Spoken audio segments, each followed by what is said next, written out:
I thought I raised my son right. That's the part that gets me even now. Not the lawsuit, not the money, not the courtroom, or the judge, or the moment my own son sat across from me with a lawyer at his side. What gets me is that I thought I did everything right. I spent 34 years working for a regional logistics company outside of Columbus, Ohio, started in the warehouse, ended up in operations management. I packed my lunch most days. I drove the same truck for 11 years. When my wife Patricia, no, wrong, I need different names. Let me start over. I thought I raised my son right. That's the part that still sits heavy, even after everything's settled. Not the lawsuit, not the money, not the moment I stood in a courtroom with my own son across the aisle from me. What I keep coming back to is that I genuinely believed I had done everything a father was supposed to do. 36 years working for a freight distribution company outside of Columbus, Ohio. I started on the loading dock, retired as regional operations director. I packed my own lunch 4 days a week. I drove a Ford F-150 for 13 years until the transmission finally gave. When my wife Joanne passed from ovarian cancer 8 years ago, I didn't fall apart. Not because I was strong, but because I had our son to think about. His name is Benji. Benjamin. He was 26 when we lost her, and I thought the grief would bring us closer. For a while it did. I live in a modest ranch house in a suburb called Hilliard. 3 bedrooms, 2 baths, a backyard I keep up on weekends. Joanne planted roses along the back fence. I still water them. People at church think that's sweet. I think it's just the only thing left I know how to do for her. After she passed, I had about $2,200,000 in savings and investments. I'm not ashamed of that number. I built it slowly, deliberately, over a lifetime of not spending what I didn't need to spend. I never talked about it much. I didn't think I needed to. I thought the people who loved me understood that money was just the result of patience, not a resource available on demand. That was my first mistake. Benji met Tara at a work conference in Nashville. He was in sales for a software company. She worked in marketing for a competitor. They dated long distance for a year, Columbus to Atlanta, before he proposed. I flew down for the engagement dinner. Tara's parents, the Hendersons, were pleasant enough. Her father, Ray Henderson, ran a commercial real estate firm. Her mother, Donna, did charity work and smiled at everything with the same expression, regardless of what was happening. They seemed comfortable, more than comfortable, actually. Their house in Buckhead had a fountain in the front yard. A fountain. The wedding was held in Asheville, North Carolina. Mountain venue. Outdoor ceremony, indoor reception in a restored barn they'd spent $30,000 converting into something out of a magazine. Total cost for the event, $87,000. Benji and Tara split it with her parents. Or, so I was told. My contribution was $15,000, which I gave happily as a gift. I didn't ask for it back. I didn't expect anything for it. I wrote the check, and I meant it. They settled in a neighborhood called Dublin, just north of Columbus, which put them close to me, which I was glad about. They bought a townhouse. Nice area, good schools for when the time came. I went over for dinner most Sunday evenings. Tara cooked well. Benji seemed happy. I thought we were building something together. Not a financial arrangement, just a family. For the first 2 years, I'd say that was mostly true. The calls started changing in year 3. Small things at first. Benji mentioned they were stretched thin after they adopted a dog that turned out to need surgery. I sent $2,000 without being asked, just sent it because I could, and because I wanted to help. Then there was a transmission problem on Tara's car, another $1,800, then a credit card balance they wanted to pay off before the interest compounded, $6,500. I didn't track it carefully. I should have. At the time, I thought I was just being a father. In the spring of that 3rd year, Benji called on a Tuesday evening. I remember it was Tuesday because I'd been watching the Indians, the Guardians now, I still forget, and I muted the game when he called, because that's what you do when your kid calls. He told me they were looking at houses. Not townhouses, houses, with a yard. He said Tara had always wanted to be somewhere with a real backyard, which I understood. I asked where they were looking. He said Grand View Heights. I knew what that meant. Grandview Heights is a desirable neighborhood in Columbus. Small lots but old trees, good character. Homes there at that time were running anywhere from $650,000 to well over $1 million, depending on condition and street. He said they'd found one. He said it was $920,000.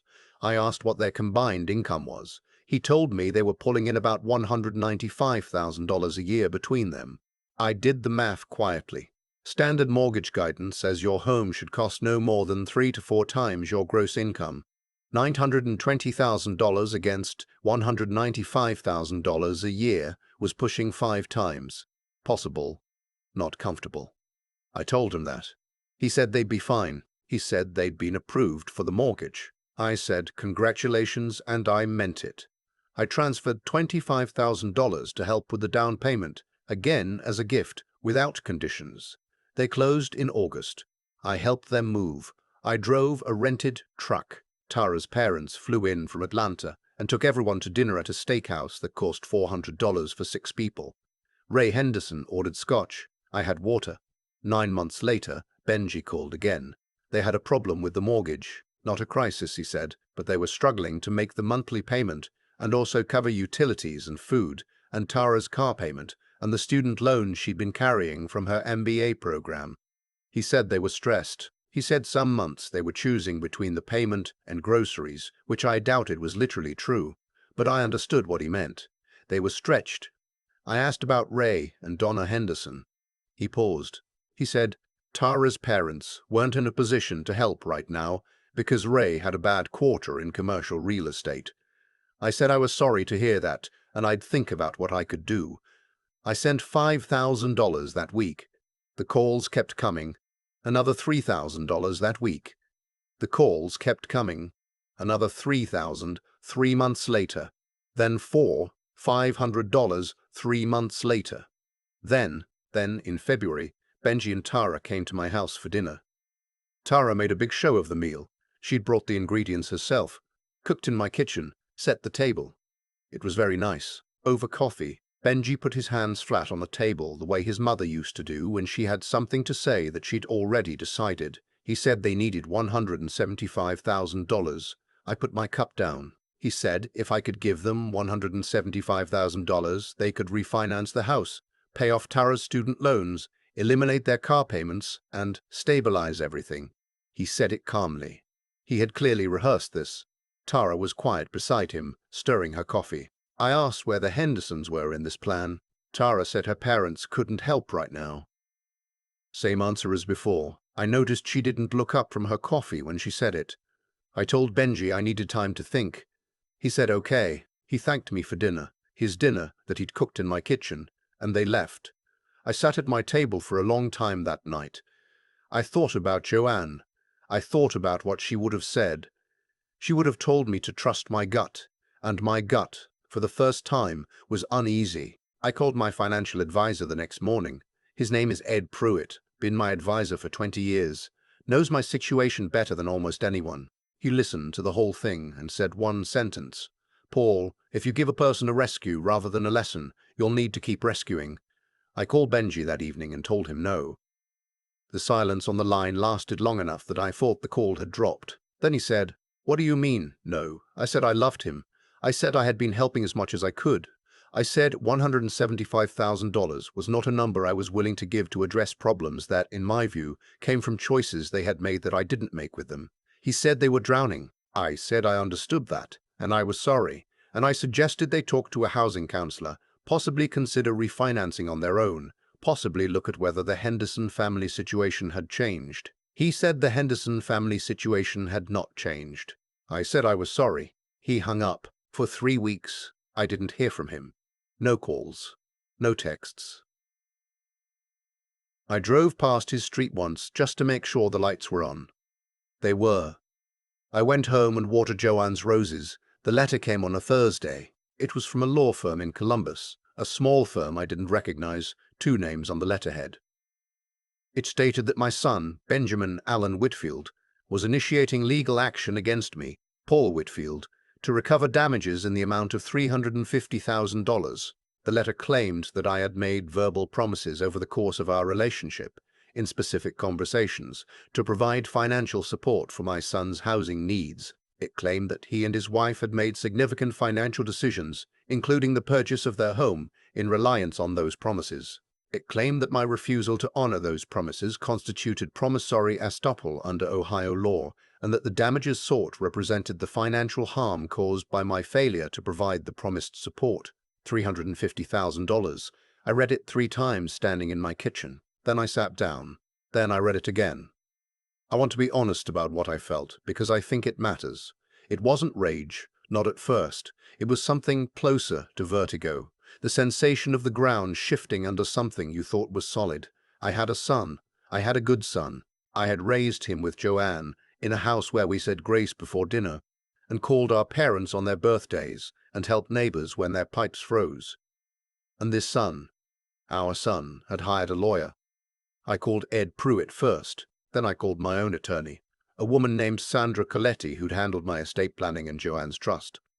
She told me to come in the next morning and bring every document I had about any financial transfer I'd ever made to Benji. I spent that night going through files. Sandra was calm and precise in the way that good lawyers tend to be. She reviewed the letter and said the claim of promissory estoppel had significant weaknesses. She said gifts are not promises. She said verbal conversations between a parent and child about money, without a contract, without witnesses, without written terms, do not generally constitute enforceable agreements. She said Ohio courts have been reluctant to treat parental financial support as a legal obligation when there's no formal document. She said we would fight it. I asked her what it would cost. She named a number. I wrote a check. What choice did I have? The case moved slowly, the way legal things do. Benji and I did not speak during this period. Tara's name came up in discovery paperwork. I found out, through the process, that Ray Henderson had not in fact had a bad year in commercial real estate. His firm had posted its second-best revenue year on record. During the same period, Tara told me her parents couldn't help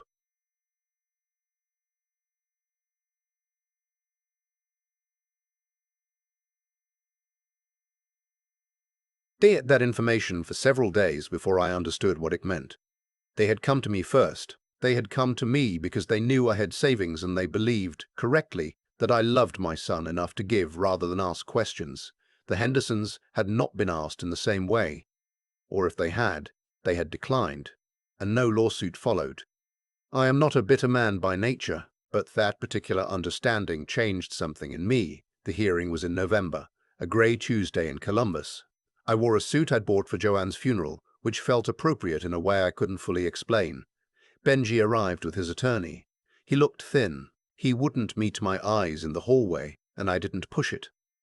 I looked at him and thought about the boy who used to fall asleep in the truck on the way home from Little League, his cleats still on, his glove tucked under his arm. I thought about the weekend we drove to Niagara Falls when he was 11, and he stood at the railing and just stared, and I put my hand on his shoulder, and he leaned into it.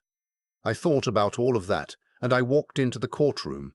The judge was a woman in her late 50s, named the Honorable Carol Dennings. She had a reputation, Sandra told me, for directness. The plaintiff's attorney made his argument. He said I had led my son to believe, through years of consistent financial support, that I would continue to provide that support. He said a pattern of giving creates a reasonable expectation of continued giving. He pointed to the $25,000 down payment, the $15,000 wedding contribution, the smaller transfers totaling another $17,000. Then Sandra made her argument. She pointed out that every transfer was documented as a gift, in my tax records, in the written notes that accompanied each transfer, in my communications. She pointed out that there was no written agreement, no promissory note, no contract. She pointed out that I had given freely and repeatedly, and that the plaintiffs had chosen to interpret generosity as obligation. Then Judge Dennings looked at my son's attorney and asked one question. She said, "Can you show me a single written document in which the defendant agreed to provide ongoing financial support to the plaintiffs as a condition of any decision they made?" The attorney shuffled papers. He referenced conversations. He referenced a text message in which I said, "We'll figure it out," which he characterized as a promise. Judge Dennings looked at the text. She looked at the attorney. She said, "That is not a contract," and set it down. The case was dismissed. In the hallway afterward, Benji's attorney spoke quietly to him and then left. Benji stood near the elevator with his coat folded over his arm. I walked toward him because I am still his father, and I didn't know what else to do. He didn't say he was sorry. Not right away. He said, "I didn't know it would go this far." I said, "Yes, you did." He looked at the floor. He said Tara had pushed for the lawsuit. He said he'd had doubts. He said a lot of things. I let him say them. Some of them were probably true, and some were probably easier to believe than the alternative. I told him two things. I told him I loved him. That part was easy. Then I told him that I was changing my estate documents. Not cutting him out. I wasn't going to do that. But restructuring the trust so that any inheritance would be managed through a trustee, distributed over time, not accessible as a lump sum. I told him this wasn't punishment. I told him it was the only structure that made sense now, given what I now knew about how he related to money. He didn't argue. I think some part of him knew he had no standing left to argue. We stood in that hallway for another minute, and then I pushed the elevator button for him, and he got in, and the doors closed, and I stood there alone in the corridor of the Franklin County Courthouse, thinking about Joanne's roses and wondering if I'd water them when I got home, or if I'd just sit in the driveway for a while first. I sat in the driveway. That was 14 months ago. Benji and Tara separated about 6 months after the hearing. I don't know all the details, and I didn't ask. He called me in April to tell me, and his voice on the phone sounded like it did when he was a teenager, and trying not to cry, and not quite managing it. I told him to come over. He came the next Saturday. I made chili. We ate at the kitchen table without talking much, which was fine. Some meals don't need conversation. He's been coming over most Saturday afternoons since then. Sometimes we watch The Guardians. Sometimes I go with him to the farmer's market in the short north because he started cooking more at home, which I think is good for him. Last month, he helped me replace a section of the back fence that had rotted through. He worked hard and didn't complain, and when we finished I told him it looked good, and it did. He's still at his same job. He's renting now, a one-bedroom near Clintonville, which is a reasonable area. He doesn't ask me for money. I don't offer. That's where we are. I'm not going to tell you it all worked out perfectly, because it didn't. There's something that doesn't fully heal when your child takes you to court. Something in the relationship that gets quieter, in a way that doesn't come back all the way. I'm aware of that. I think Benji is too. But I'm also not going to stand here and tell you I regret saying no. I don't. Not even a little.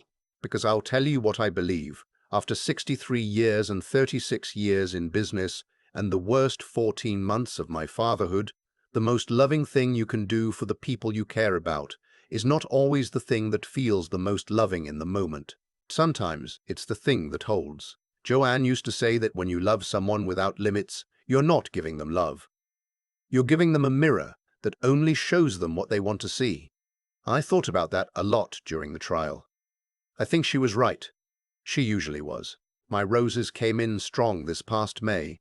Best they've looked in years. I stood at the back fence one evening in early June when the light was going orange and low, and I looked at them for a long time, and I thought about all of it. The son I raised, the father I was, the money, the courthouse, the chili on Saturday afternoons, and I thought, we're going to be okay. Not the same, but okay, and sometimes that's everything. I've been thinking about cause and effect a lot lately. Not in any grand philosophical way, just the plain practical kind.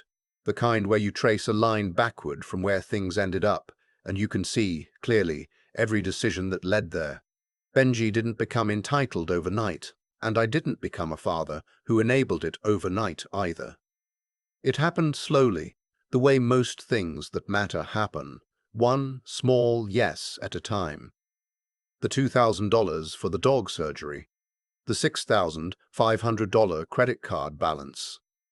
The $25,000 down payment I handed over without a single condition attached. Each one felt like love in the moment, and I think it was love. But love without structure eventually teaches the wrong lesson.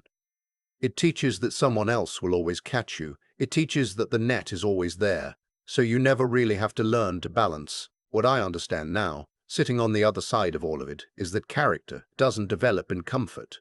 It develops in the moments when comfort isn't available and you have to figure out something else. I protected Benji from too many of those moments. That's on me. I own that. But here's what I also know. The moment I said no, the real, final, unambiguous no, was the first genuinely useful thing I'd done for him in years. Not because suffering is good, it isn't, but because reality is a better teacher than I ever was, and I had been standing between him and reality for a long time. The lawsuit was the worst of it, yes, but looking back, I think Benji needed to run into something that didn't move. He'd spent years running into me and watching me absorb the impact. When the judge looked at his attorney and said those words, "That is not a contract," something shifted. Not just legally. Something in Benji shifted too. I saw it in the hallway afterward, in the way he couldn't look at me and also couldn't walk away. That's what accountability feels like when it arrives late, uncomfortable, necessary. Tara's family never got asked the hard questions because they'd quietly drawn their line years before anyone noticed. Ray Henderson wasn't the warm, generous father-in-law, but he also wasn't the one standing in a courthouse hallway watching his son try to hold himself together. There's a version of love that holds firm from the start. I learned it late, but I learned it. Benji is figuring out who he is without a safety net, and I watch him every Saturday, and I see the small dignities of it. The cooking, the budgeting, the honest work. These are not small things. These are the things that build a person from the inside out. You can't buy them for your kids. You can only step back and let them be earned. I'm 63. I still water Joanne's roses. I still drive a truck that has more miles on it than most people think is reasonable. And I sleep fine. Not because everything is perfect. It isn't. But because I finally did the harder, truer thing. I held the line. And Benji, slowly, is learning to stand on his own side of it. That's all I ever really wanted for him.